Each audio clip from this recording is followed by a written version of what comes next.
While most historical murder mysteries were solved not long after the crime was committed, sometimes it's left up to modern science and historians to determine how and why a person died.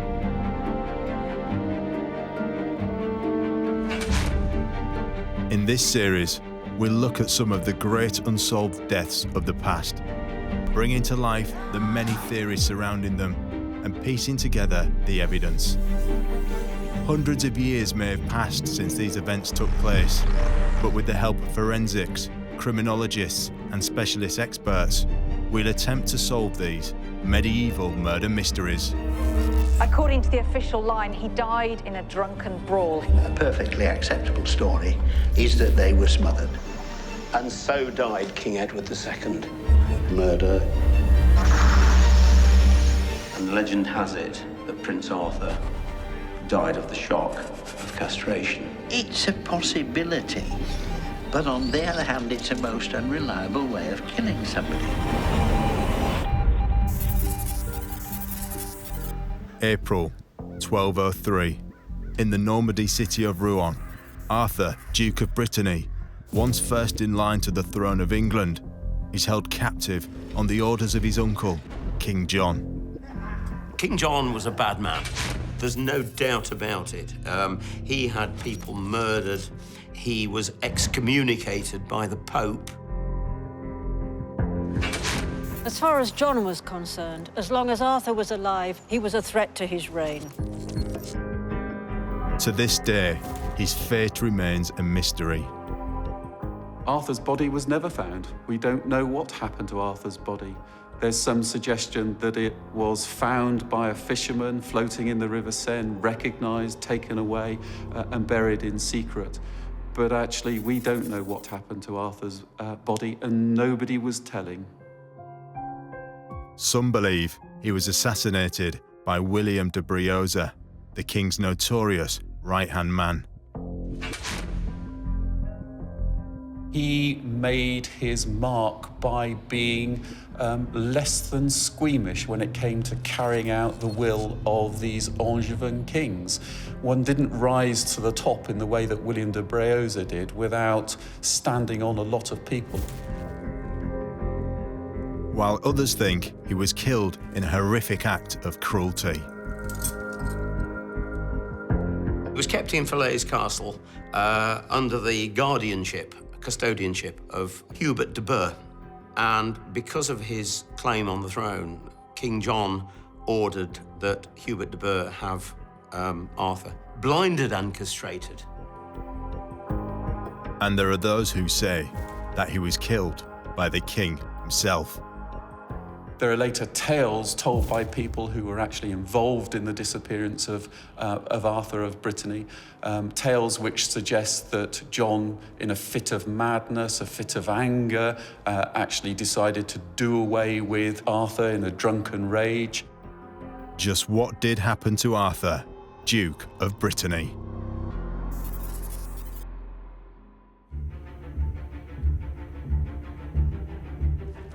Towards the end of the 12th century, England was under the rule of Richard I. Known as the absent king, he spent only a small amount of time in England, visiting the country only twice in his adult life. Richard's famous crusades in the Holy Land and wars in Europe meant that military affairs occupied most of his reign. But in March 1199, while besieging Chalais Castle in France, King Richard was fatally wounded by an arrow fired from a crossbow. On his deathbed, and with no legitimate son of his own, he pronounced his younger brother John as heir to the throne of England.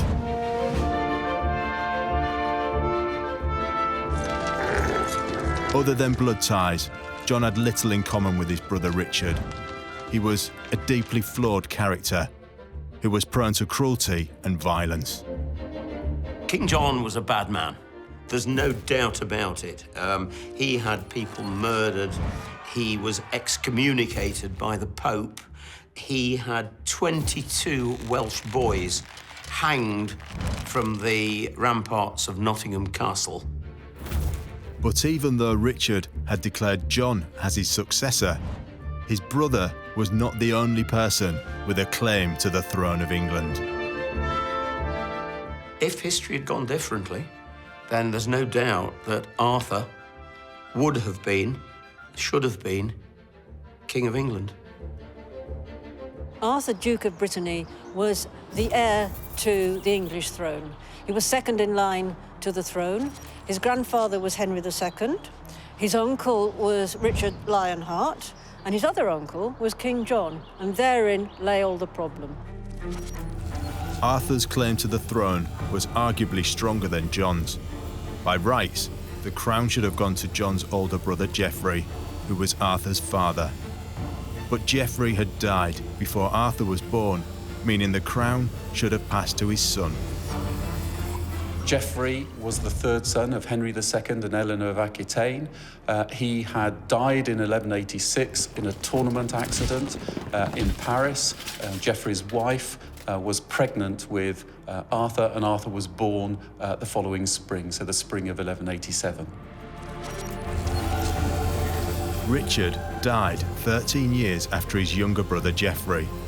But Arthur was only 12 years old at the time of Richard's death, and the king probably thought the boy was simply too young to rule. The question was, who had the rightful claim to the Kingdom of England? Was it Arthur as Geoffrey's son, or was it John as Geoffrey's younger brother? And opinion was divided. Arthur may have had a stronger claim, but he was still a child, spoke only French, and had never been to England. By contrast, John was a grown man who could speak the language and was seen as a better fit by the English barons. England chose John, but France didn't. Of course, we owned a lot of northern France in those days, and King Philip of France backed Arthur as King of England. King Philip IV of France refused to accept John as King of England. Instead, he gave his support to Arthur. Philip was keen for the French crown to regain the lands of Normandy and other areas that were under John's control. So, with King Philip's help, Arthur rose up against John in Normandy in 1202. Arthur raised a large army and laid siege to Mirabeau Castle, where John's mother, an 80-year-old woman, was actually in situ.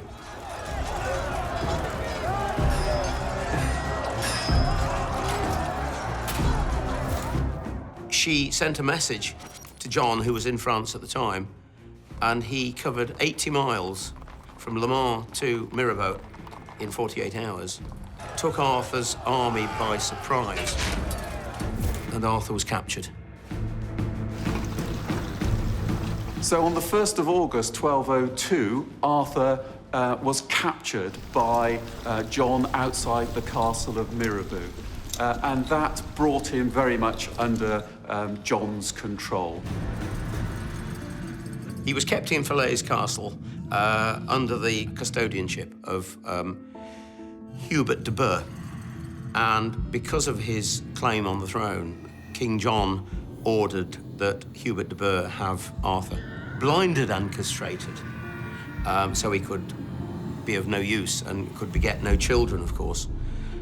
Legend has it that Hubert de Burgh did not carry out the orders, much to King John's disgust. And John then had Arthur moved to Ruan Castle under the custodianship of William de Briosa. And he languished there, as legend has it. There is absolutely no question that John is responsible for Arthur's disappearance, but we don't really know how that disappearance happened.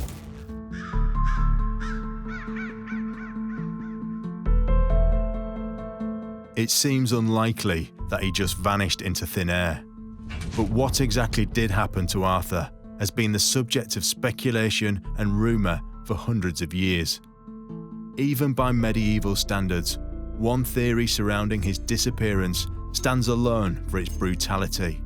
It's been suggested that on the orders of his uncle King John, Arthur was cruelly blinded and castrated.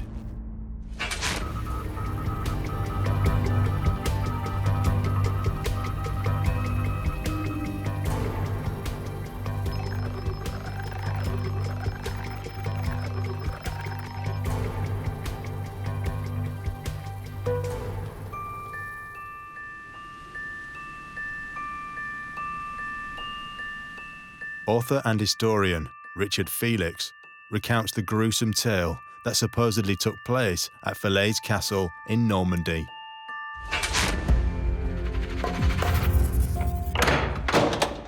The new King John found his nephew, Arthur, Duke of Brittany, a real threat to his throne. So he had him captured and thrown into Falaise Castle in Normandy.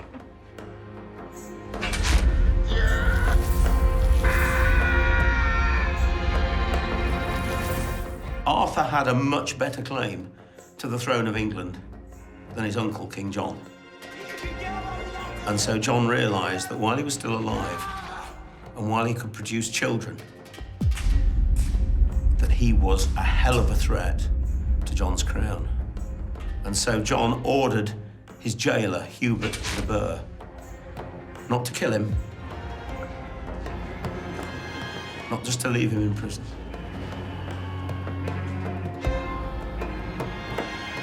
not just to blind him,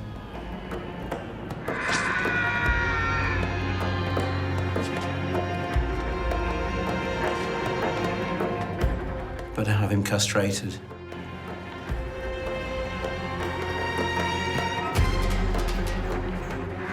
This was no form of surgical operation in those days. It was nothing but a barbaric form of mutilation, which resulted usually in the person dying of shock or dying days later, probably of loss of blood. And legend has it that Prince Arthur died of the shock of castration.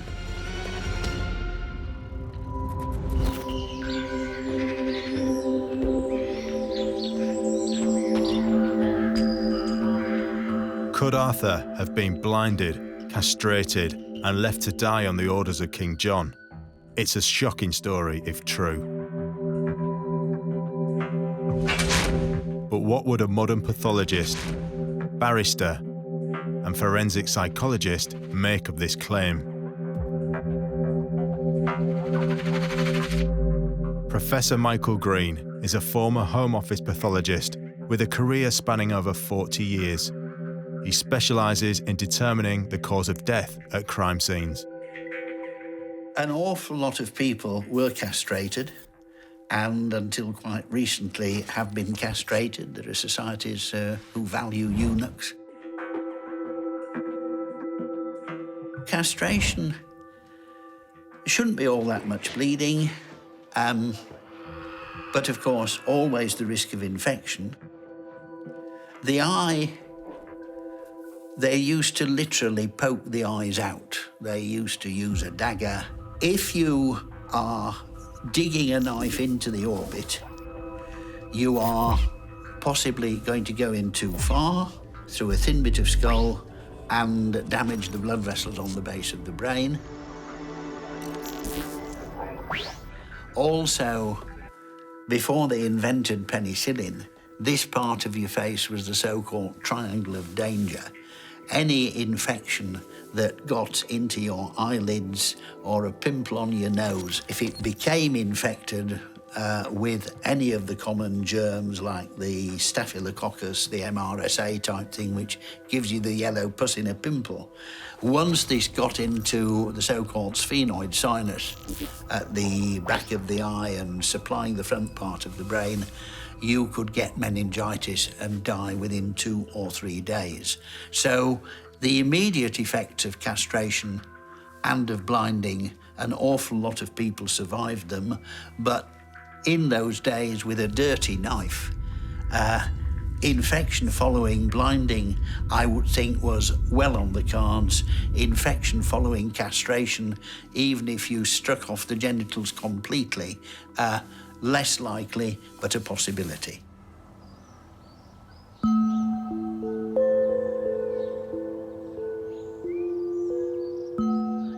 It must be remembered that a living Arthur was a permanent threat to John's reign. And as far as John was concerned, basically Arthur had to go. And because John was John, and probably almost literally a psychopath, preferably go in a most hideous, barbaric way possible. Dr. Kieran O'Keefe specialises in forensic and criminal psychology. He tries to understand and explain the reasons behind criminal behaviour, such as murder, by putting himself in the mind of the suspect. If King John ordered the murder or committed the murder of his nephew, and in that it involved blinding him and castrating him, he would be sending a message out to people saying, look, you know, the eyes of my nephew, I'm going to remove those, I'm going to damage those in such a way that should he survive, there'll be no way that he can use these anymore. A slow, painful death, that it's not an instant death. Then you add to that the castration, and he's basically saying, look, again, even if he survives this, I'm showing you that I don't want his bloodline kept in any way. Andrew Rose is a former barrister and judge who's worked on numerous criminal trials. As both a defending advocate and prosecutor, Andrew specialises in piecing together historic evidence. Why somebody should choose to kill somebody they didn't like in a particularly unpleasant way can be for a variety of reasons. You would think that it'd be enough to get rid of somebody who didn't want, but no, they seem sometimes to want to take a perverse pleasure in being as cruel as possible, blinding, castrating, torturing in some way. It's an aspect of, very disagreeable aspect of the human condition. There are many cases where people have used extreme violence on victims for a variety of reasons, some connected with what might be regarded as insanity, some connected with just sheer bloodlust, something of that sort, something wishing to make a mark, wishing to make somebody suffer, these kind of things. It certainly isn't unknown.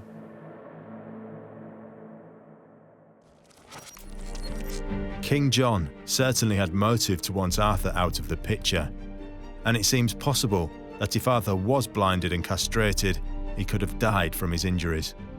But with no corpse ever found and no eyewitness accounts, should we really accept this version of events? There were many occasions when King John had killed the people that stood in his way, and on those occasions there was one man who John could rely on to carry out his bidding. That man was William de Briosa.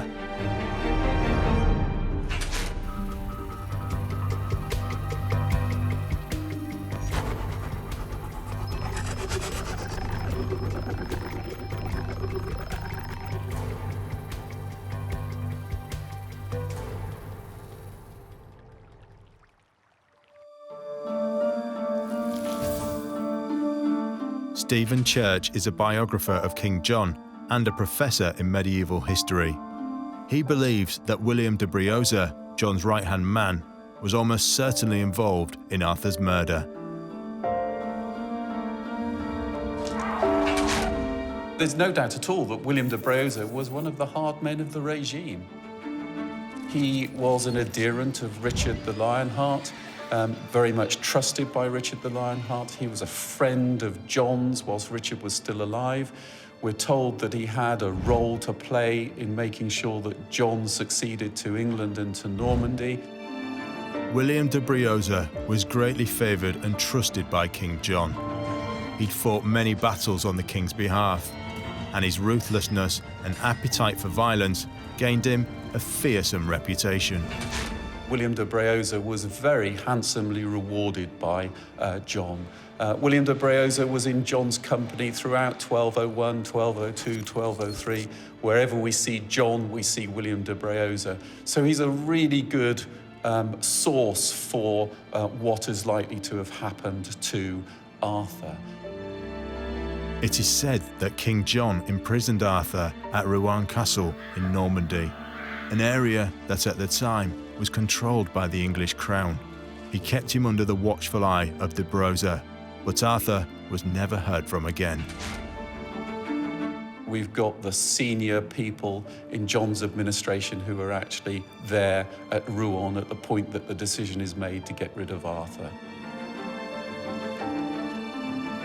One didn't rise to the top in the way that William de Briosa did without standing on a lot of people. And William de Briosa stood on an awful lot of people. He made a lot of enemies.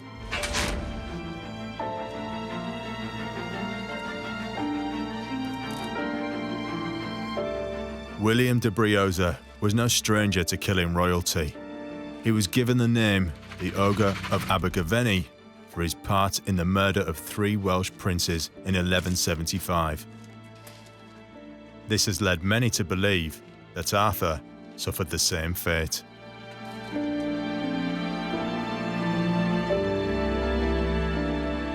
He made his mark by being less than squeamish when it came to carrying out the will of these Angevin kings.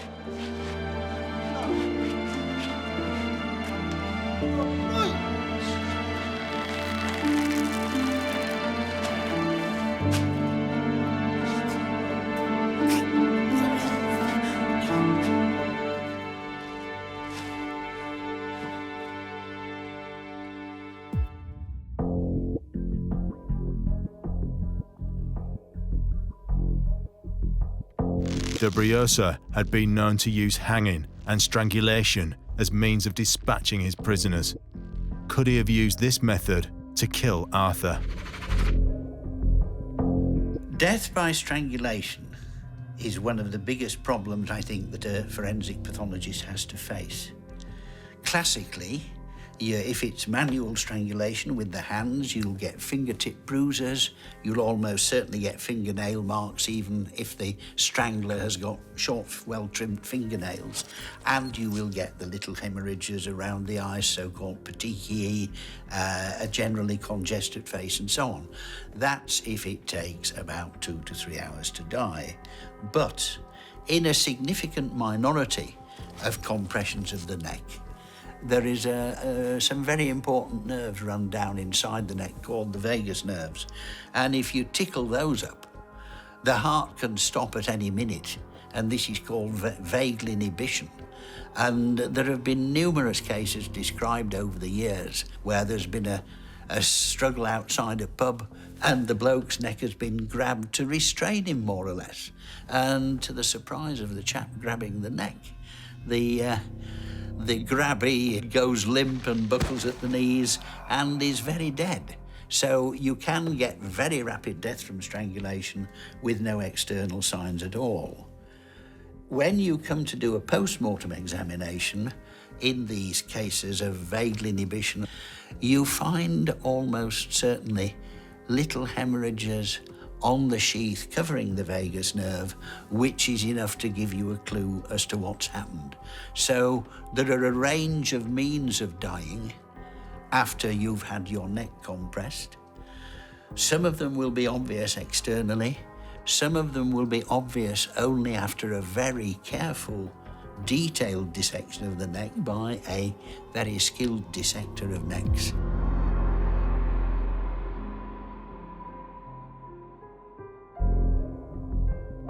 Would William de Briosa fit the profile of a man capable of murder? King John's right-hand man who killed, was ordered to kill and killed many people, as I understand it, without question and without thought. That sort of person, they could be a psychopath, but ultimately he's not really achieving anything. He's not getting into a position of power necessarily. I would describe him as a hedonistic killer. And by that, I mean, we look at different types of killers, and he's a hedonistically driven killer. So he's cold calculating, he potentially sees it as a job, but as a job that he loves. So he's killing purely for the pleasure of killing. With such a dark and violent past, it seems reasonable to assume that de Briosa murdered Arthur at Ruan Castle. But can we really blame him based purely on his previous actions?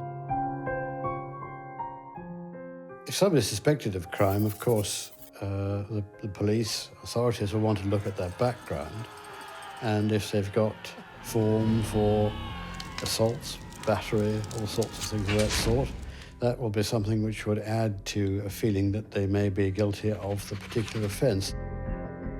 But as a general principle, merely because you've committed offences of a broadly similar type before, it doesn't mean that you are ipso facto, as they say, for that very fact, guilty of the crime you're charged with. And the whole idea behind our trial system is that juries shouldn't be prejudiced, biased by something of that sort. Did William de Briosa kill the young Duke?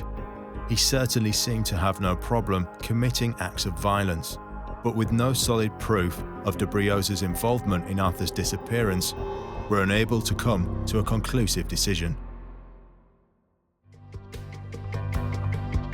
But there is one more theory about what happened to Arthur, as there's evidence to suggest that he may have been killed by King John himself.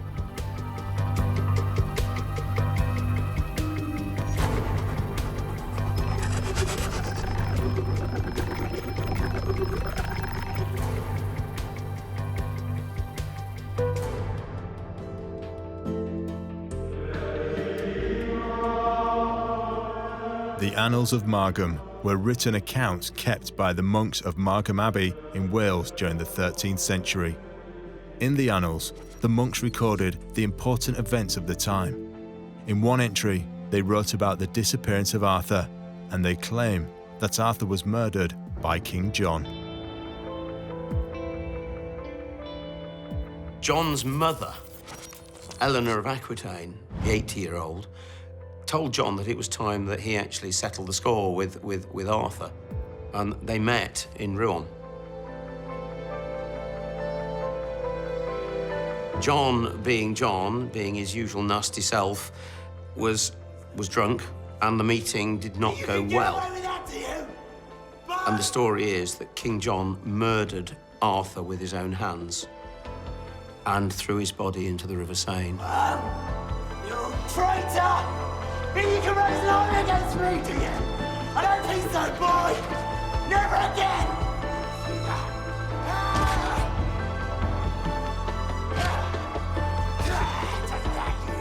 The body was later found and is buried, apparently, somewhere in France. And there is evidence to prove that that happened, because William de Briosa's wife, Maud, a few years later, actually accused King John of the murder of Arthur.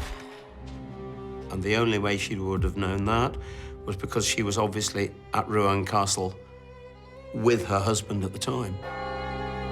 After Maud de Briosa made public accusations against the king, she, along with her son, were quickly arrested and imprisoned in the dungeons of Corfe Castle in Dorset. The murder of Matilda de Briosa is a very interesting case because she is clearly starved to death. Starved to death in one of John's prisons, starved to death as a result of John's order. And it obviously caused a great deal of shock throughout England. Not only do chroniclers notice it, but the king himself is forced to write an open letter in which he explains why he's moved against the Briosa clan. People are clearly shocked by this, by the way that Matilda de Briosa is treated. And they found the body of Maud and her son. She was actually lying part on top of her son, and she'd eaten part of his face. He obviously died first, and she tried to stay alive by eating her own son. And this was all due to the wicked King John.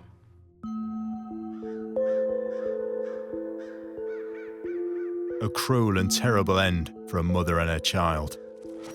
But while John was clearly comfortable with ordering the deaths of men, women and children, was he really capable of committing a murder himself? Especially when the victim was his own nephew. Arthur, Duke of Brittany, is allegedly beaten to death by King John. Arthur is a 16-year-old teenager. We assume that he's a reasonably healthy teenager. We don't think he had consumption or anything like that. King John is middle-aged. It's fairly hard to beat somebody to death. You know, if you've got a group of people in a brawl, that's another thing. But you've got to kick them hard enough to rupture a blood vessel inside the skull or whatever, or you've got to kick them in the tummy and rupture their spleen or their liver, or even the gut at the bottom of the stomach, the duodenum. And these intra-abdominal injuries, it takes time to die. On the whole, I would suggest that this is a story to damage the good name of King John, not that he ever had one, but a beating of a 16-year-old. He's going to die in hospital 2 days later rather than die on the spot. But was John so threatened by Arthur's claim to the English crown that he would have taken matters into his own hands? People in positions of power, of course, have temptations to do all sorts of things because of the very fact of their power. And there's no question, I would think, that people who have great power can often misuse it and seek to cow and to terrify subordinates. And of course, in extreme cases, sometimes kill people that they don't want to have around. It's not impossible that John could have physically attacked his nephew. It very much depends, of course, on what we know about his psychological background and how he behaved in respect of other matters. But these are violent times. It's perfectly possible. Although a clever king would presumably ensure that somebody else did the dirty work for him, rather than getting his hands involved in the crime himself.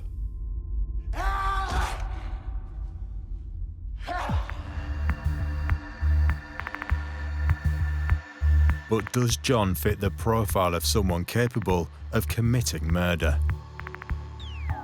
He has been exposed to violence. Also, there is this paranoia going on. And I'm reminded of a particular model that we have called the trauma control model. And this particular model says to understand the point at which somebody can actually kill, they need to have 3 things. So there needs to be a genetic predisposition. So they need to have inherited it some way or some issue with the brain. There needs to be a psychological aspect to it, a psychological predisposition in a way, and there needs to be a kind of an environmental one. Now, with King John, we might be dealing with a genetic predisposition. Certainly he came from a line within his family where there were others who were being violent. The psychological element would be the paranoia. Also, he may have been exposed to violence as a youngster, and certainly if he'd had any training at all as a youngster in terms of killing techniques and that sort of thing, that would have fueled the psychological element. The last one, in terms of environment, I would guess the primary thing when we think about environment is family dysfunction. So what was going on at a family level at a very, very early age? And I wouldn't be surprised with King John if we saw some very early separation. John's childhood was not a happy one. He was the youngest son of King Henry II, who gave John the nickname Lackland, because he joked there was no land left to give him. He grew up in the shadows of his older brothers, and evidence suggests that he was often bullied and beaten. His father never thought he possessed the qualities of a leader, and as a young boy, sent him away to train for a life in the church. Because of the way royalty dealt with their children at the time, there would have been a separation, and all of these things would have fed into him becoming a killer or becoming violent. Then you add alcohol, then it's no surprise that in a fit of rage, he committed murder. Absolutely no surprise at all. Could John himself have killed Arthur? He certainly seemed to possess the character traits of a man capable of murder. But is this story a true account, or just a rumour circulated by his enemies?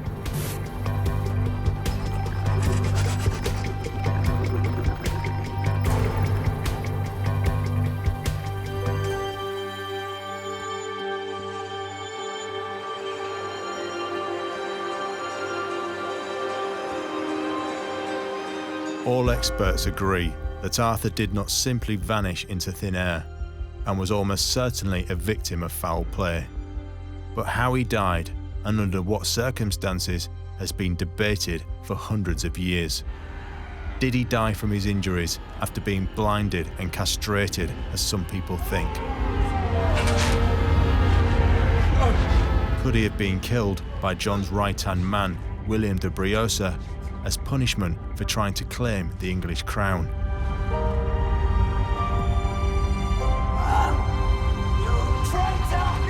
Or did the king, in a drunken rage, kill his nephew in cold blood and throw the body into the River Seine? When all the evidence is weighed up, is there any conclusive proof of what happened to Arthur, Duke of Brittany? These were brutal times, and it seems that John was more than willing to turn to murder as a means of solving his problems. King John had been under constant threat, and there had been rumours of his assassination, and he could have been building up a paranoia. And the paranoia could have fueled revenge fantasies. And certainly if King John was feeling as though people around him wanted to kill him, he may have felt humiliated by that idea. Now, King John would have been exposed to violence on a regular basis and was involved in many, many battles and wars. So it wouldn't have been a surprise that he would say, well, the only way I can see to resolve this is to show people that I cannot be killed, is to show people that I can be equally violent, you know, and they need to be scared of me. And so it makes sense to me that he would have reacted that way and been extremely violent just on the basis of hearing these rumours about his assassination. You can get away with that to you!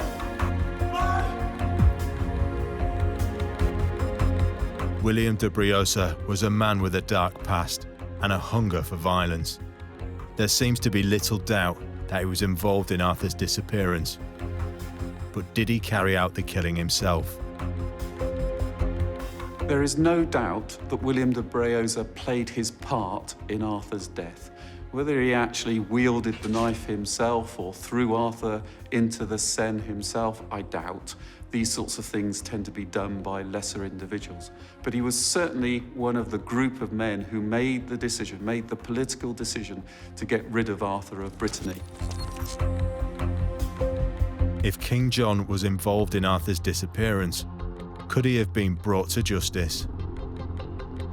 At the time of King John, of course, I mean, the king was there by divine right. It wasn't until poor old Charles I had his head chopped off that some people thought they could actually try a king, and so he wouldn't be liable for trial. On the other hand, of course, he would have to accept that there might be consequences with the church, which was a very powerful force in those days. But ultimately, who was responsible for Arthur's disappearance? The person who's responsible is John. It's very clear, and that's certainly the view that the French court took. Once they knew for certain that Arthur was dead, and they must have known in 1210 that Arthur was dead, because William de Briosa was in exile at the French king's court. Once they had that piece of information, then it was only a matter of time before they could use that against John. And the thing about the murder of Arthur of Brittany is it really does dog John throughout the remainder of his reign. In 1216, when Philip's son Louis has invaded England, one of his claims is that John has been condemned at the French court for the murder of Arthur of Brittany. Now, whether John actually performed the act or not himself is irrelevant. He was the person who ordered it. He was the person at the top of the regime.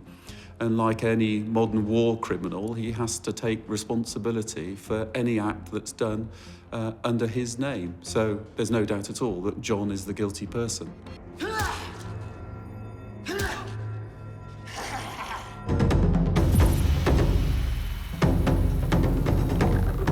Most experts agree that Arthur, Duke of Brittany, was murdered. These were turbulent and dangerous times. Kingdoms could rise or fall depending on their ruler. Arthur was a young boy who became involved in a deadly game, perhaps unaware of the consequences of losing.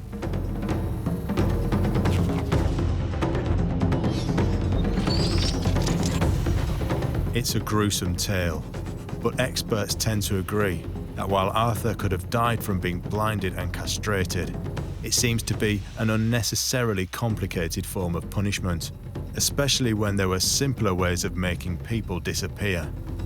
It seems as though this rumour was put about some time after his disappearance. I've never really seen a convincing death from shock, apart from electric shock. I could imagine him collapsing with the pain and the general unpleasantness, but he would almost certainly have revived. There's no doubting that William de Briosa would have been more than capable of committing Arthur's murder.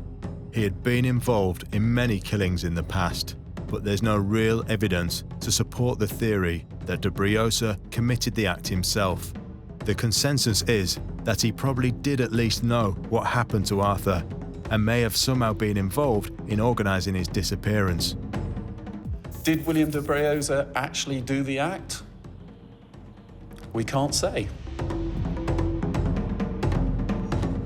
King John was certainly reported to have had a violent temper, and it's not inconceivable that he may have killed Arthur in a drunken rage. But John was still a king, and kings knew better than to involve themselves in the murder of family members. It's more probable that John would have had people to carry out his dirty work for him. So it seems we may never know the real identity of Arthur's killer, or the exact method that was used to kill him. But experts agree that one thing is for certain, and that there is one person who remains solely responsible for Arthur's disappearance. That person is King John. But what became of those supposedly involved in Arthur's death?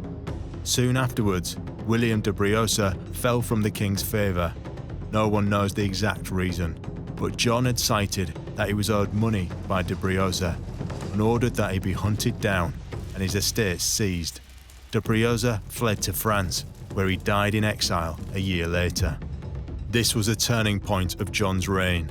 After seeing his cruel treatment of not only his nephew, but his closest advisor, the English barons realised John's capacity for tyranny and plagued him with uprisings for the next decade. King John would see no peace for the remainder of his life, and he died in 1216. To this day, Arthur's resting place is unknown, possibly an unmarked shallow grave in Normandy, or maybe somewhere at the bottom of the River Seine. A tragic end for the boy who was nearly the King of England.